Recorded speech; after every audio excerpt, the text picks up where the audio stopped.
What's up, everybody? Welcome back to my channel. My name is Jacoby Ataco. Today I'm going to be talking about how to get started in real estate with very little money.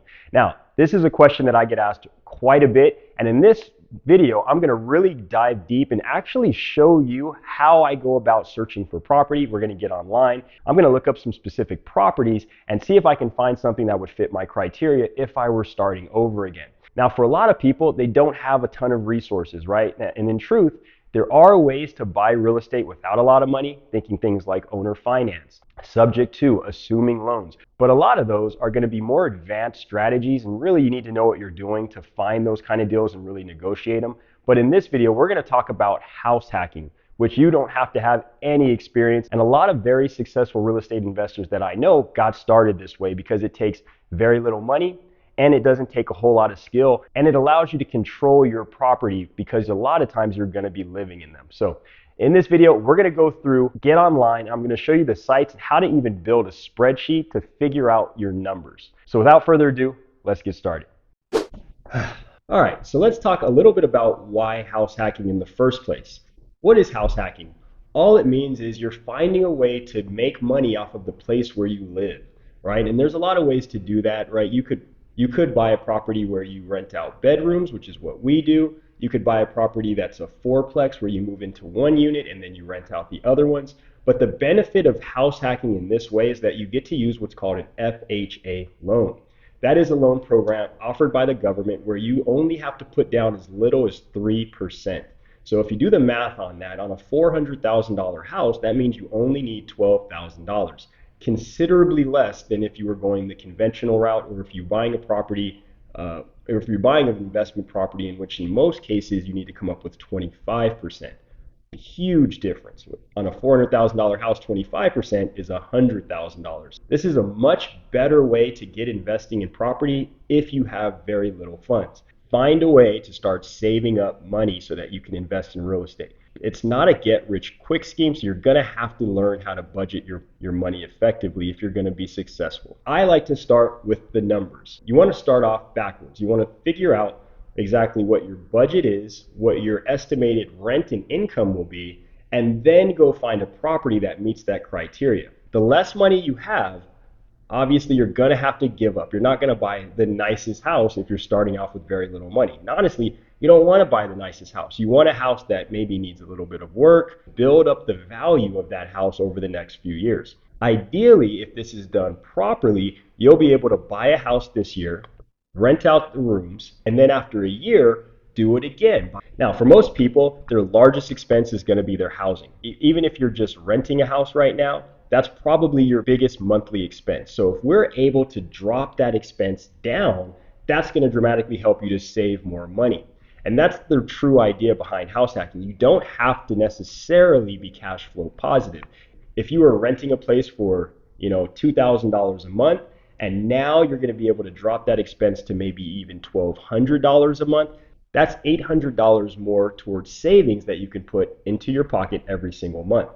Imagine how much faster it'll be to save up for the next house if your expenses are $800 a month less. So let's get started on how exactly we're going to do this.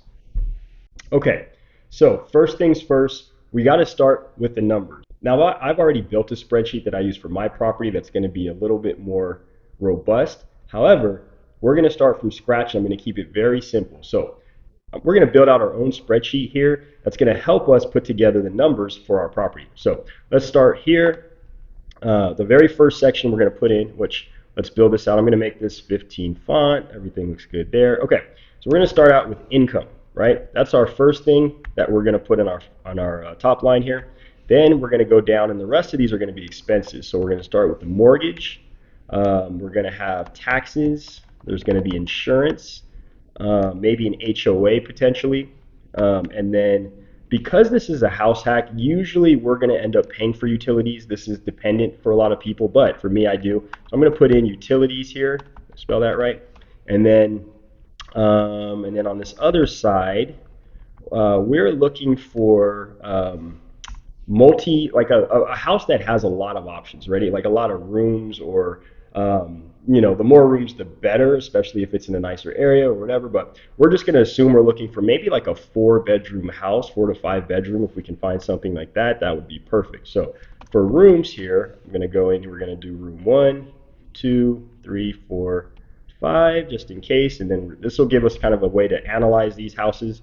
And then let's see, let's make this kind of prettier. So this section down here is going to be money. This section is going to be money. So we're just creating this field here. We're going to spread this out, so it gives us a little bit more room to work with. And then let's just make a nice, pretty spreadsheet. So I'm going to make a line down here to separate this section, line down here, and a line down here. Now, if you guys haven't learned to use Excel spreadsheet, this is a great tool. Honestly, I've learned to use it over this time period specifically for this stuff. So right here, we're going to say that this line here is going to be the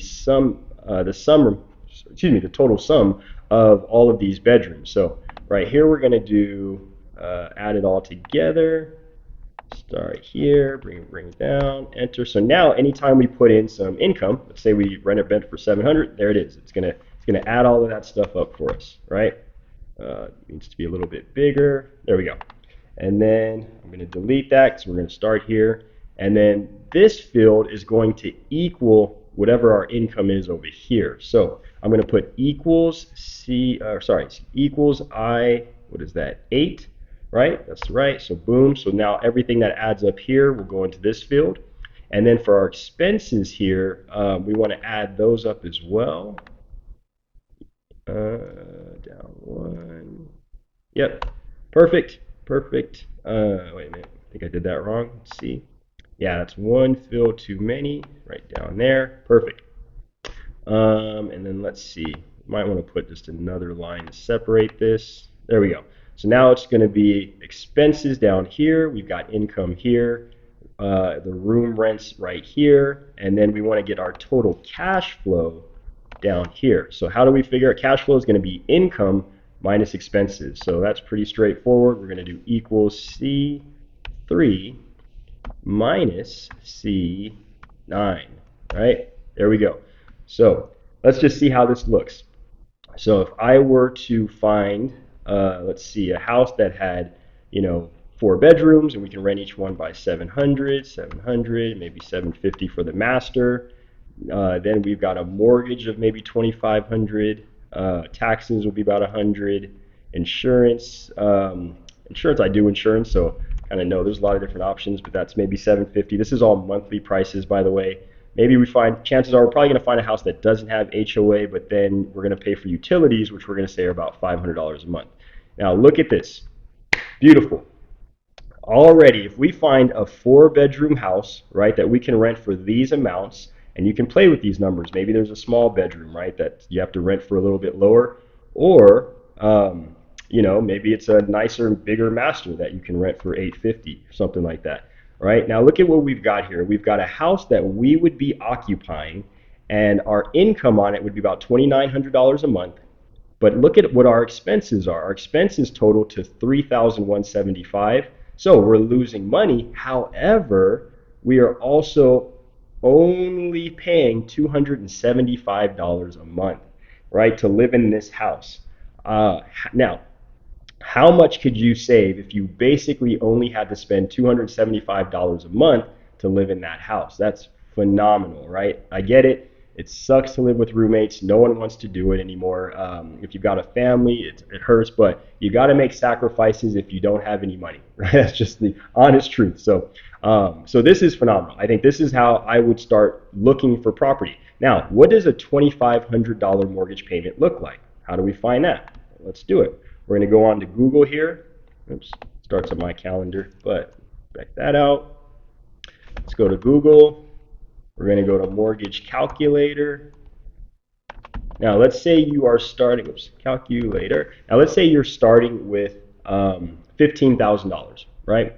Now you don't want to spend all of it. Let's say you want to keep a little bit of money in reserves, but let's say you're comfortable spending $12,000 of that. So what we want to do is we're going to get a 3% loan. I'm going to go out here, get my calculator, If we're going to get, if we're going to put 3% down and we're going to use $12,000 as the down, we're going to do 12,000. You divide that by your 3%, 0.03. That gives us a $400,000 house. Okay. So now let's see what a $400,000 house would be. So if we're putting 12% down, um, and that's $12,000. That's going to leave us with a mortgage of about $388,000. Probably a little bit more because there's going to be some closing costs, but that's pretty good enough.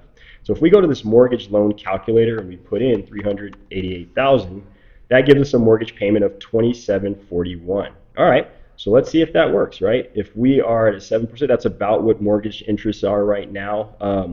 There might be options to get it lower. You want to find that. We'll get into that detail later. But we know that just the principal and interest is going to be about 27.41. So now if we go back to our old spreadsheet and we change this here to 27, let's just say 27.50. All right, now we know. Okay, perfect. So we are going to be paying about $500 a month if we get a $400,000 house. Now, obviously, a house that costs less means less payments, of course, right? Now, we also might only find a 4-bedroom house, in which case we're not going to rent out all 4 bedrooms unless we create an additional bedroom, which people do there. people do pretty often. But in this case, let's just say we want to know what else. If we decided that we were going to live in one of the smaller bedrooms, and suddenly our payment's going to go down. All right, perfect. We still get into a house that we're only paying $1,175 a month to live in. Dude, I'm telling you, like that's phenomenal, right? It's hard to do that, to be able to live in a house, a $400,000 house for only $1,175 because you're renting out rooms. And who knows, you might be able to rent it out if you start to raise the rents a little bit, 900 here, right? And suddenly your payments just start to drop. So this is the framework that I would start with. I'd start looking for a $400,000 house that meets this criteria, right? It's going to be a 4 or more bedroom, 400,000. Honestly, the area is going to be dependent. 400,000 is not a high priced home, but again, if I don't have money to get started, it doesn't really matter. All right, so now what's next? Now that we've got our framework, we're going to go back in here, and I really like to use the site Redfin. Redfin's a really good site for Las Vegas. They do, I like the way that it's presented. It's easy to find property. So this is what I typically use to go look for property. So I'm going to jump in here and we're going to go, obviously you're going to put your own area. I like to do the county because I look at a wide area, but you're going to put your own area in. And here we're going to do Clark County, which is Las Vegas. Right, but this, at least if I do Clark County, it encompasses, it'll get Henderson, it'll get North Las Vegas as well. So it just spreads it further out. Now let's see. Already we've got 8,484 homes. That's way too many, of course. So we're going to narrow that down a little bit. Now, the cool thing is if I zoom in, right, I can even see what areas we want to stay in. And obviously, again, if you don't have a lot of money, you don't have a lot of options. You just got to get on that property ladder and get going. But if you have money, you can be a little bit more selective. I like to stay obviously on the west side here is always really good, all the way kind of on this side as well. The north and northeast, that's where you're going to get into the older properties, maybe not as good. Even central areas is not going to be as good, but you'll obviously find cheaper properties there, and there's always going to be someone who wants to live in those properties if the price is right and the house is clean. So starting with this property here, or starting with this search, I'm going to go over here, and you might not be able to see it on this screen, so I'll try to make it. Let's see if I can make this a little bit better here. Yeah, here we go. So now you can see the filters, right? I'm going to click on filters, and now we're going to put in our filters. We already know that our maximum price is 400,000, right? Let's see, that already narrows it down to 2,500 homes, okay? Now we need it to be a house, right? That narrows it down to 642. We need it to have at least 4 bedrooms, right? So 4 or more. Now that narrows it down to 95. All right. Now I could get more creative here. I could go square footage. Maybe I want a 2,000 square foot house. Might be more difficult, right? Yeah, that narrows it down to 5 houses. But let's just take a look. Let's see what those houses look like. All right. I'm going to do a search. We'll open this up a little bit. I can see where these houses are. Look at this. So this one looks kind of interesting already, right? We got a $400,000 house. Again, it's not pretty, right? Nothing pretty about this house. If I want to look at some of the pictures, kitchen isn't terrible, right? It's a good, yeah, it's not bad. It's obviously it needs to be cleaned up a little bit, but that's easy. Nobody has a problem with that. No popcorn ceiling. It's textured ceiling, but that's fine. Like this is almost exactly what you're looking for, to be honest with you, because the house needs a little bit of work, right? It's kind of old carpet.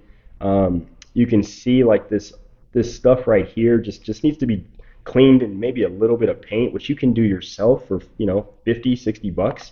Grab a gallon of paint and start doing it. If we just go through, oh, the flooring is hideous. My wife loves this checkered flooring, but I personally think it's hideous. And if you're doing rentals, you want things that you know, aren't going to be very specific. You want to have very generic type of things that the majority of people want. You don't want to get things that are bright colors or checkered floors, things like that. You might like that, but you got to remember a lot of other people won't. So if we can get rid of this flooring, and truthfully, I would probably look at carpeting this flooring because carpet is dirt cheap. Again, if I had no money. If I actually have a little bit of a budget, I'm going to go with luxury vinyl plank and redo some of this flooring. But let's just keep going. Yeah, we want to fix up the bathroom. You can see a little bit of paint. You might want to replace this vanity. It's not a pretty bathroom, of course. But yeah, we can keep going. This light fixture could be replaced. But again, just paint cures so many things. You'd be surprised. And for $600, you might be able to find someone who doesn't care anyway. And as you get more money and save up more money, you can build up this house. So you can see, we go back right there. You can actually even see that this house has some flooring that's already been replaced. So just something to keep in mind. I don't know why I show the water heater. This right here, and this is as an insurance agent, I can tell you, you don't want this when you have plants growing from the ceiling. Obviously, a lot of people think it's pretty, but it actually causes damage, and it weakens a lot of the wood there, and it can cause mold because you're obviously going to have some moisture that's built up on that. So you really honestly want to get rid of that. That's not great. Yeah, like the backyard is obviously terrible. They have a trampoline, but who cares, right? These are things you can fix up as you live in the house and build value, right? If you live in this house for a year and you piece by piece just start to clean it up and you maybe even have some tenants who help you out, you can really add a lot of value to properties like this. Oh, now this one has a pool, which I personally steer clear of pools. But pools, because obviously there's expenses that go with them, and they can be really expensive, especially if this one's not working, and maybe keep it not working for a little while until you can save up some money. But pools have a lot more value. You're going to find that a house that has a pool is going to sell for $20,000, $30,000 more than a house that doesn't in most cases here in Vegas. So again, maybe another value add opportunity for this one. But yeah, it's really disgusting. You're probably looking at a pretty big fix, but and again, in truth, it's just something that you can work on yourself over time. So let's get back to what the numbers look like on this property when we get out of here. Um, okay, so here's our house. Let me go here. Okay, perfect. So we're going to scroll down a little bit. I like to look at a lot of things here. One, it's been on the market for 18 days, so there's not going to be a lot of the seller's not going to be really urgent about selling right now because obviously this house hasn't been on the market a lot of time. So the longer it stays on the market, though, the longer the seller or the more the seller is usually going to be in a hurry to sell the home. They'll take lower prices, but 18 days isn't quite much yet. So the other thing that I like to do is get an idea of where is it? Here it is, the street view. If I can, I want to look at the neighborhood, right? So we can see here it has a covered parking area as well as a garage. Now in my room rentals, I don't actually use the garage for vehicles. We use it for storage. So this is actually a nice little feature to have this additional parking area that has covered parking, right? And then you can just power wash this stuff out of here because the oil leaks obviously you don't want. But let's see what our neighborhood looks like, right? Okay, nice. It doesn't look like it's by, train tracks, no industrial area. There's lots of street parking in addition to this. So this house, I think, was a 4 bedroom. I'll go back and look. But look, do we have enough parking to maintain, 4 different tenants in this house or 5 different tenants? Yeah, we sure do. We've got all of this parking here. There's parking on the street as well, so lots of options for parking. So yeah, this is a property that again, if I were starting over, would look at. Now this property needs a lot of work. I'm not personally going to live in there. I like kind of newer houses, but again, you can be more selective if you have the funds. But this has a ton of value. I can almost guarantee you that. Um, okay, so we're going to get out of here. And then let's scroll down a little bit more. And this is a really nice feature that Redfin does for you. You can actually see what your payments would look like. Now, I will tell you that, yeah, this is probably pretty accurate. This is, let me see if this loan details based on 20, 30-year loan. Good. Oh, this is assuming we're putting 20% down. In this case, we're not. We're going to be putting 3% down, which because of that, it's going to add property, oh yeah, mortgage insurance here. Yeah, so we're going to have some additional mortgage insurance, which again, it just comes with the territory. But now we can go back. Home insurance, that's probably about accurate. You can actually go to the Clark County assessor and look up this property and see exactly how much the taxes are. This is probably pretty accurate though. So if we're going to go back into our spreadsheet, we know that the payments are going to be about 3,083, which includes mortgage insurance. So let's go back and look and see how that fits. What do we say? So 3,083, that includes the taxes.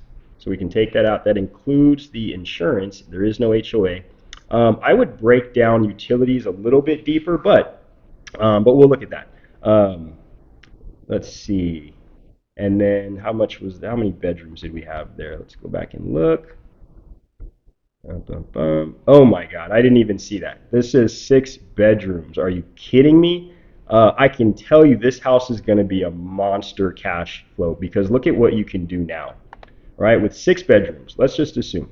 I've got to add some fields because I wasn't prepared for 6 bedrooms. But if there are 6 bedrooms, what that means is you're going to have an additional bedroom you're going to have 5 bedrooms as rentals and one for you to live in. So let's just see what that looks like. If I have to go 600, let's just say because we got so many people, we want to go worst case scenario. There's always a master, so we'll put that at 800. Look at where we are right now. And this is with lower, this is like a worst case scenario. I can tell you in most properties, 700 is probably about right. Right? If you look around, 700 is good. So if we can rent out all 5 of those bedrooms, let's even just go 700 for all of them. If we can rent out all 5 of those bedrooms, our utilities are going to be let's see, 500. So most cases, I'm assuming utilities are going to be maybe like 250 to $300 a month for power. Could be higher in the summer months. I would do the equal pay option for utilities. That way you can always just, have a consistent bill and you can adjust. You're thinking another maybe $150 for gas. You've got water, you've got sewer. There's no HOA, which is nice. So maybe even like, let's just be conservative and say like 650 on the utilities. But keep in mind, if you're renting a property for $2,000, right? You're not including your utilities. This includes the utilities you're living in. So this is honestly to me a phenomenal opportunity to buy a house, right? It's you've got to be able to come up with $12,000, but then look at what you've got. You're living in a property for $233 a month. So you're living for free essentially. Now, if you're whatever you were making for your income, that can all go to savings.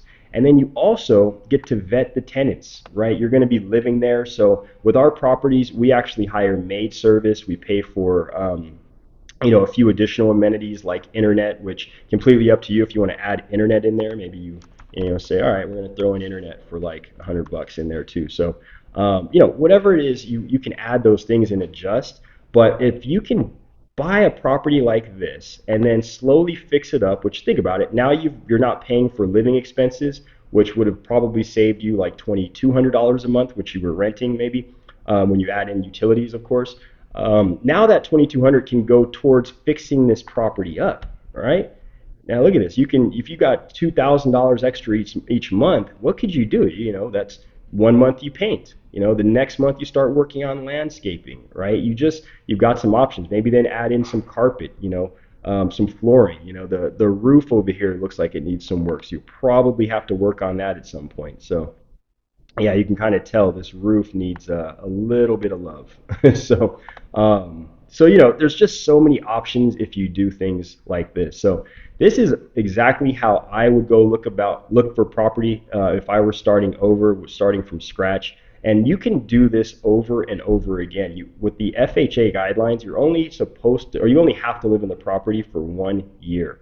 So after a year, you can now go and look at another property. And so what happens at that point? All right, we look at another property. Okay, so let's say we decide to move out over the year, and maybe we've been able to move up rents a little bit for a couple of these. Maybe it's something like that. Well, now we go move out.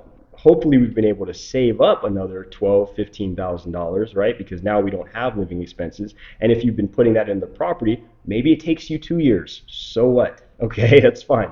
But if we move out, now we've got an extra bedroom, right? Because we're moving out, we can get somebody else in there. Let's get another person in there, and suddenly we've got cash flow. Now we're making money each month. Now, this isn't a huge amount of cash flow, but if you're trying to save up money and you're trying to get on the real estate property ladder, having an additional $500 a month is huge, right? There's obviously going to be things that break at times, right? There's going to be a couple of times you're going to have some vacancy where there's people who've moved out and aren't living in the property, but in truth, this is a phenomenal way to get started, and so many people I know have gotten started in real estate doing exactly this. So hopefully you find this valuable. I'm not saying that this is the property you should go buy, but this is the process you should use to go find property. This was the very first one we looked at, right? There were several other ones here that just came up off of that very quick search. Next step for me, if I again were getting started, is I go talk to a lender. I honestly would have started talking to a lender. It never hurts to make sure that you qualify for a loan, right? You've got to make sure that your income meets the limit to buy the property. But after you get the property rented out, and then you've got tenants in there, after 2 years, they will calculate 100% of your rental income towards your income. That'll help you qualify for the next house. So you can do this over and over and over again, and that's how you really build up a portfolio. So appreciate you guys. Thanks for hanging in there. We'll see you on the next one. So I know that was a lot, but in truth, that's some of the stuff you need to be able to do to find out what the numbers look like. Real estate really just comes down to numbers. So I want to thank you guys for taking the time to watch this video. Please don't forget to like and subscribe. Share it with a friend if you think they'd be interested. Feel free to reach out to me in the comments if you've got additional questions or things I can answer in a future video. As always, I appreciate you for watching. Tune in for the next one.